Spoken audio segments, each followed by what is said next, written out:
Hello guys, तो मैं लेकर आ गया हूँ एक न्यू एनिमे जिसका नाम है रीमेन। ये एक स्पोर्ट्स एनिमे है, लेकिन आप लोग अगर इसका एपिसोड 1 देख लेते हो तो मैं गारंटी के साथ बोल सकता हूँ कि आप लोग एपिसोड 2 के लिए एकदम तरस ही जाओगे। तो बिना और देरी के एपिसोड को शुरू करते हैं। एपिसोड 1 की स्टार्टिंग में हमारा मेन कैरेक्टर बोलता है, पता नहीं आखिरकार मैं पानी के अंदर क्यों हूँ और मेरे ऊपर एक बॉल क्यों है, इसका तो कोई सेंस ही नहीं बनता। आखिरकार यहाँ पर चल कर रहा है। वो ये सब कुछ सोच कर परेशान हो ही रहा था, लेकिन तभी उसका आँख खुलता है और वो तो हॉस्पिटल के बेड पर होता है। वही उसकी साइड पर उसकी बहन बैठी हुई थी और वो तो बस फोन को ही देखे जा रही थी। और फिर वो बोलती है, बहुत समय हो गया है, अब मुझे घर वापस जाना चाहिए। लेकिन वो जैसे वहाँ से जाने लगती है तभी वो रियलाइज कर पाती है कि उसका भाई तो अब उठ चुका है, जो देखकर वो काफी ज्यादा शॉक्ड हो जाती है। फिर वो तुरंत डॉक्टर को बुलाने जाती है और बोलती है कि डॉक्टर, मेरा भाई उठ गया है। ठीक तभी हमें पता चलता है कि हमारा मेन कैरेक्टर तो 203 दिन सोकर अब उठा है, क्योंकि वो इतने वक्त से कोमा में चला गया था। जिसके बाद हमें हमारे मेन कैरेक्टर के पास्ट को दिखाया जाता है, जहाँ पर वो वाटर पोलो खेला करता था मिडिल स्कूल के वक्त। और मेन कैरेक्टर हमें ये भी बताता है कि पता नहीं सभी लोग बोलते थे कि मैं बहुत ज्यादा अच्छा प्लेयर था, यहाँ तक कि हमारा एक टीम भी था जो कि नेशनल टूर्नामेंट में भी जीता था। और मेरा ये हादसा हुआ था जब हम गेम खत्म करने के बाद घर जा रहे थे और मेरी मॉम गाड़ी चला रही थी और तब एक पोस्टर से हमारी कार की टक्कर हो गई और मैं कोमा में चला गया। और उसके बाद मैं लगभग 200 दिन तक कोमा में रहा। और इतने बड़े हादसा के बाद तो मेरे लास्ट 3 साल की जो भी मेमोरीज थी वो सब कुछ भी मैंने खो दिया था। मतलब कि वो जो गेम में खेला करता था वाटर पोलो, अब उसके बारे में मुझे कुछ भी नहीं पता। अब अगले सीन में हमारे मेन कैरेक्टर का फैमिली भी वहाँ पर होता है और वहीं पर वो अपने मन में सोचता है, ऐसा लग रहा है कि मैं फिर से 6th ग्रेड पर आ गया हूँ, क्योंकि मुझे बीच में कुछ भी याद नहीं है। और मेरी मम्मी पापा यहाँ तक कि मेरी बहन सभी बहुत ज्यादा बड़े लग रहे हैं। तभी उसकी मॉम बोलती है, तो फिर मिनाटो क्या तुम्हें कुछ याद आया है?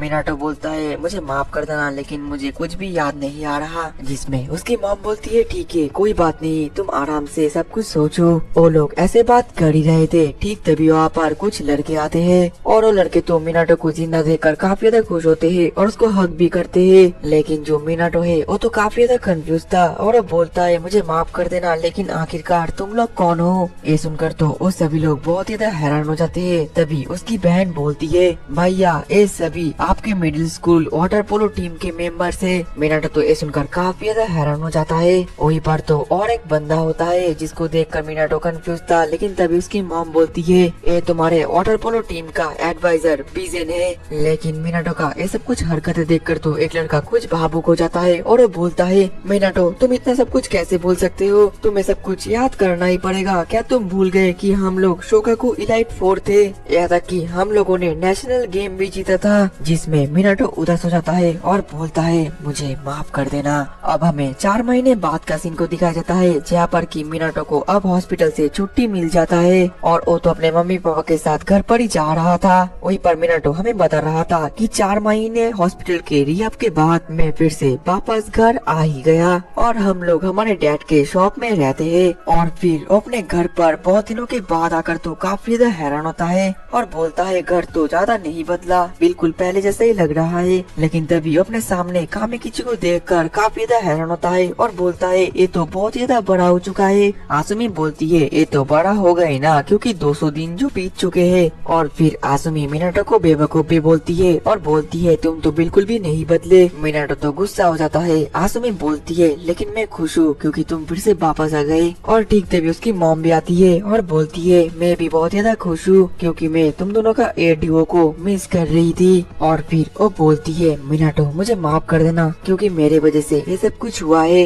इन सब की जिम्मेदार सिर्फ मैं हूँ। मिनाटो बोलता है, आप चिंता मत करो मॉम, क्योंकि ये तो बस कुछ भी नहीं है। अच्छा बात तो ये है कि मैं फिर से वापस आ गया और सब कुछ ठीक है और अब हम फिर से सब कुछ स्टार्ट करेंगे। उसकी मॉम खुश आती है और बोलती है, हाँ बिल्कुल। मिनाटो बोलता है, तो फिर अगर मुझे सब कुछ फिर से स्टार्ट करना ही है, इसलिए मैं फिर से वाटर पोलो गेम खेलना शुरू करूंगा, क्योंकि मुझे फिर से चैंपियन बनना है। देन अगले सीन में मिनाटो अपने कमरे में होता है और उसके कमरे पर तो एक फोटो भी था, जिस फोटो में उन लोगों ने वाटर पोलो चैंपियन जीता था। तभी उसके बुक शेल्फ से एक वाटर पोलो का बुक होता है जो कि वो निकल कर पढ़ने लगता है और उसमें वाटर पोलो का एक रूल लिखा था जिसका नाम है remain the one type of rule violation, जिसमें कि ओपोनेंट के गोल के बस 2 मीटर जाने से पहले बॉल को रिसीव करना होता है। लेकिन वो पढ़ने के बाद तो वो कंफ्यूज हो जाता है और गुस्सा कर बोलता है मुझसे ये नहीं होगा। जिसके बाद वो फिर से अपने फोटो को देखने लगता है और बोलता है 3 साल पहले तो मेरी बॉडी काफी ज्यादा कमाल की थी। और फिर प्रेजेंट में जैसे ही वो अपना बॉडी देखता है तो वो तो बस हड्डियों का ढांचा होता है, जो देखकर वो परेशान होकर बोलता है मुझसे ये नहीं होगा। मैंने खाली खाली बोल दिया कि मैं फिर से वाटर पोलो गेम खेलना शुरू करूंगा। मुझे मॉम और बाकी सबसे फिर से माफी मांगना चाहिए कि मैं ये नहीं कर सकता। लेकिन जैसे ही सबको बताने के लिए जाता है तो उसके शॉप में तो लोग आए हुए थे और सभी लोग काफी ज्यादा बिजी थे, जिस वजह से वो चलते चलते बाहर घूमने निकल जाता है और फिर बोलता है मैंने तो बस ऐसे ही बोल दिया कि मैं फिर से वाटर पोलो खेलना शुरू करूंगा, लेकिन अभी जो मेरी हालत है मैं तो कुछ भी नहीं कर सकता। तभी उसको एक बुक शॉप के बाहर पोस्टर दिखाई देता है, जिस पोस्टर में मिनाटो के 3 मेंबर्स के फोटो थे और उन लोगों का एक कंपटीशन बहुत ही जल्द पास आने वाला है, जिस वजह से उन लोगों को सपोर्ट करने के लिए बोला जा रहा है। और फिर उसको वहाँ पर एक मैगजीन भी दिखता है जहाँ पर कि उसके मेंबर्स के बारे में लिखा हुआ था, जहाँ पर लिखा था कि शोगाकुन हाई स्कूल के फर्स्ट ईयर के 3 लड़के अब इलाइट फोर्स से 3 मस्केटर्स हो गए हैं। और तभी मिनाटो को याद आता है कि उसका दोस्त ने तो उसको कहा था कि वो लोग पहले शोगाकु इलाइट 4 थे, लेकिन तभी दूसरे पत्ते में तो एक लड़की की फोटो होती है, जिसको देखकर तो मिनाटो काफी ज्यादा ब्लश करने लगता है और बोलता है चीनू कावाकुबा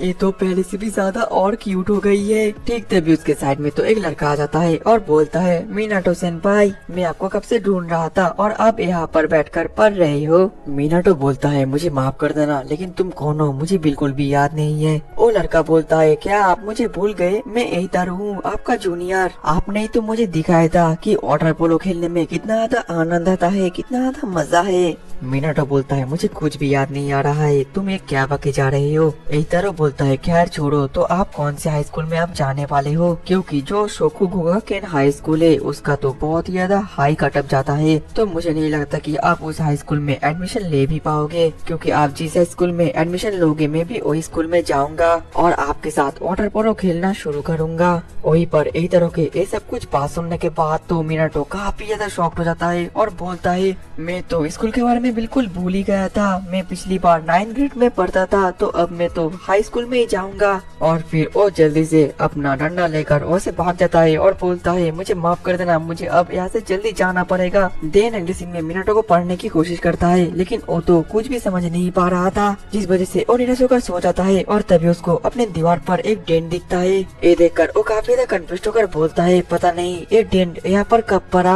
अब अगले ही पल वो सभी एक साथ खाना खाने लगते हैं और तभी उसके डैड बोलते हैं हे मिनाटो मैंने सुना है कि तुम फिर से पोलो खेलना शुरू करोगे। मिनाटो बोलता है मैं तो बस वैसे ही जोश में बोल दिया था, लेकिन मुझे नहीं लगता कि मैं वो फिर से एक्टिव कर पाऊंगा, क्योंकि मिडिल स्कूल में जो मिनाटो था वो डिफरेंट लेवल का था और फिलहाल मैं जो मिनाटो हूँ मुझसे तो ये नहीं हो सकता। वहीं पर उसकी ये सब बातें सुनकर तो उसकी मम्मी पापा या तक कि उसकी बहन भी काफी ज्यादा शॉक्ड होते हैं, लेकिन इसके बाद उसकी मॉम बोलती है ठीक है मिनाटो कोई बात नहीं, तुम्हें अभी पूरी तरीके से रेस्ट करना चाहिए, इन सब चीजों में जल्दबाजी नहीं करना चाहिए, तुम जो भी डिसीजन लोगे उस पर सब कुछ तुम्हारे ऊपर ही होगा। ये सुनकर मिनाटो खुश रहता है और बोलता है इतना सब कुछ सुनने के बाद तो मुझे बहुत ही ज्यादा रिलीफ फील हो रहा है। तभी आसुमी बोलती है भैया आपको फिर से पढ़ाई स्टार्ट करना चाहिए, क्योंकि अभी आप पहले से भी ज्यादा बेवकूफ हो चुके हो। मिनाटो गुस्सा होकर बोलता है तुम्हें बताने की कोई जरूरत नहीं है और एक बात मैं बेवकूफ नहीं हूँ। जिसके बाद तो वो दोनों ऐसे ही झगड़ने लगते हैं और उसकी मम्मी पापा तो उन दोनों को ऐसा देखकर काफी ज्यादा खुश थे, थोड़ा सा रिलीफ भी थे। देर अगले सीन में हम वही सीन को देख पाते हैं जहाँ पर कि मिनाटो और उसकी फैमिली कार में थे और उसकी मॉम का ध्यान हटने की वजह से उनका एक्सीडेंट होने वाला था, लेकिन तभी आसुमी की आँख खुलती है और वो तो सब कुछ सपने में देखकर बहुत ज्यादा डर गई थी। चिल्लाना सुनकर तो मिनाटो भी शॉक्ड होकर उसके कमरे में झांकने लगता है, लेकिन उसके कमरे में तो उसकी मम्मी पापा पहले से पहुँच जाते हैं और आसुमी को सहारा दे रहे थे। और ये सब कुछ देखने के बाद तो मिनाटो को काफी ज्यादा बुरा लगता है और वो बोलता है 3 साल पहले का एक्सीडेंट अभी तक मेरे फैमिली को खाए जा रहा है। ये एक्सीडेंट तो हमारी फैमिली के लिए एक ट्रॉमा बन चुका है। और ये सब कुछ सोचने के बाद तो वो टूट जाता है और रोने लगता है। देन अगले दिन में मिनाटो फुल जोश में था और वो तो पढ़ाई करना स्टार्ट कर देता है और फिर रिहाब भी जाता है और फिर से पढ़ाई करता है। और इसके बाद वो पढ़ाई करता है, रिहाब जाता है, मांगा पढ़ता है, पढ़ाई करता है, रिहाब जाता है और मांगा करता है। और ऐसे करते करते 8 महीना बीत जाता है और हमारे मिनाटो को रिका गाकुएन एक प्रेस्टिजियस एकेडमी के पास में और एक एकेडमी था जिसका नाम था यामानामी, जो कि एक नॉर्मल हाई स्कूल था, उसमें एडमिशन मिल जाता है। अब अगले ही पल स्कूल में घूम रहा था और अपने मन में बोलता है अब मैं अपना न्यू स्कूल लाइफ बहुत ज्यादा एंजॉय करूंगा। लेकिन तभी उसके पीछे भागते हुए एक तरह आकर बोलता है मिनाटो सेनपाई, मैं आपको यहाँ पर देखकर काफी ज्यादा खुश हूँ। मिनाटो घबरा कर बोलता है आखिरकार तुम यहाँ पर कैसे पहुँचे? एक तरह बोलता है क्योंकि मैंने आसुमी से पूछा कि आप कौन से हाई स्कूल में जाने वाले हो, इसलिए मैं भी यहाँ पर आ ही गया। मिनाटो बोलता है ये सब तो ठीक है लेकिन तुम मेरा पीछा क्यों कर रहे हो? एक तरह बोलता है क्योंकि आप यहाँ पर आए हो ताकि आप फिर से वाटर पोलो गेम खेल सको। यहाँ पर वाटर पोलो का एक क्लब भी है और मैं आपके साथ खेलना चाहता हूँ। मिनाटो बोलता है ऐसा कुछ भी नहीं है, मैं वाटर पोलो गेम नहीं खेलने वाला, मेरा ग्रेड कम आए थे इसलिए मुझे इसी एकेडमी में एडमिशन मिला। फिर वहाँ से भाग जाता है और वो सीधा अपने क्लास में आ जाता है और अपने क्लास में आकर मिनाटो बैठता ही है कि तभी वहाँ पर और एक बंदा आ जाता है और वो बोलता है सभी लोग सुनो, मैं वाटर पोलो टीम का कैप्टन हूँ जोजिमा, और अगर तुम में से कोई भी वाटर पोलो गेम खेलना चाहते हो तो हमारे वाटर पोलो क्लब में ज्वाइन हो सकते हो। और अभी कोई भी अगर ज्वाइन होना चाहता है तो अपना हाथ ऊपर करो। लेकिन उसकी ये सब बातें सुनकर तो कोई भी स्टूडेंट इंटरेस्टेड नहीं होता और अपने हाथ को ऊपर भी नहीं करता, जो देखकर जोजिमा उदास होकर वहाँ से जाने लगता है। लेकिन तभी उसकी नजर मिनाटो पे जाकर आ गिरता है, जो देखकर मिनाटो घबरा कर अपना मुंह घुमा लेता है। लेकिन जोजिमा तो बस मिनाटो को ही देखे जा रहा था। देन अगले दिन में मिनाटो वैसे ही प्लेग्राउंड के बाहर कुछ सोच रहा था, लेकिन तभी वहाँ पर जोजिमा आ जाता है और बोलता है वाटर पोलो क्लब को ज्वाइन करो क्योंकि तुम मिनाटो क्यूमिजो हो, है ना? लेकिन मिनाटो तो घबरा कर बोलता है कि नहीं नहीं, मैं तारो तानाका हूँ। जोजिमा बोलता है झूठ मत बोलो और ऐसा फेस भी मत बनाओ कि मैं तुम्हें ना पहचानूं क्योंकि तुम मिनाटो हो, मैंने तुम्हें मैगजीन में भी देखा था। मिनाटो तो बिल्कुल फंस जाता है और बोलता है तुम बिल्कुल ही गलत हो, मैं रॉन्ग पर्सन हूँ, और फिर वहाँ से भाग जाता है। वहीं पर जोजिमा भी उसका पीछा करने लगता है और बोलता है तुम्हें वाटर पोलो क्लब को ज्वाइन करना ही पड़ेगा। लेकिन तभी मिनाटो के सामने एक तरह आ जाता है और वो बोलता है जोजिमा यही है मिनाटो सेनपाई, चलो वो एक साथ वाटर पोलो क्लब को ज्वाइन करते हैं। लेकिन मिनाटो तो उसको भी चकमा देकर वहाँ से भाग जाता है, जिसके बाद तो एक तरह और जोजिमा दोनों ही मिनाटो के पीछे पड़ जाते हैं। मिनाटो तो बहुत ज्यादा परेशान हो जाता है और भागते भागते अपने एकेडमी से बाहर ही आ जाता है। लेकिन वो दोनों तो अभी तक उसका पीछा कर रहे थे, जिस वजह से वो भागते भागते साइड के रिका गाकुएन एकेडमी में पहुंच जाता है। लेकिन उस एकेडमी के अंदर जाकर उसको कुछ याद आता है और वो बोलता है यहाँ पर तो एक बहुत ही बड़ा पेड़ हुआ करता था, जो याद आने के बाद वो सीधा वही पेड़ के पीछे चला जाता है। और वहीं पर वो दोनों तो अभी तक उसको ढूंढने जा रहे थे, जिसके बाद पेड़ के पीछे बैठकर मिनाटो को थोड़ा सा रिलीफ मिलता है। लेकिन तभी वहाँ पर एक लड़की आती है और बोलती है मिनाटो, और वो लड़की तो कोई और नहीं बल्कि चीनू थी, जिसको कि मिनाटो ने मैगजीन में देखा था। चीनू बोलती है लगता है अब तुम पहले से बेहतर हो, है ना? लेकिन वहीं पर जो मिनाटो था वो तो उसको देखकर ब्लश कर रहा था और काफी ज्यादा कंफ्यूज था और बोलता है तुम्हें क्या बोल रही हो। लेकिन ठीक तभी चीनू तो मिनाटो के कॉलर को पकड़कर उसके गाल पर किस कर देती है और मिनाटो भी पूरी तरीके से दंग ही रह जाता है। और दोस्तों इसी के साथ ही हमारा रीमेन का एपिसोड ऑन खत्म हो जाता है। तो दोस्तों अगर आप लोगों को एपिसोड थोड़ा सा भी पसंद आया है तो प्लीज कमेंट में नेक्स्ट एपिसोड कमेंट कर देना और वीडियो को लाइक भी कर देना, क्योंकि जितना ज्यादा लाइक और जितना ज्यादा कमेंट होगा नेक्स्ट एपिसोड में उतना ही जल्दी लाऊंगा। मिलते हैं नेक्स्ट एपिसोड में, तब तक के लिए टाटा बाय बाय और सायनारा।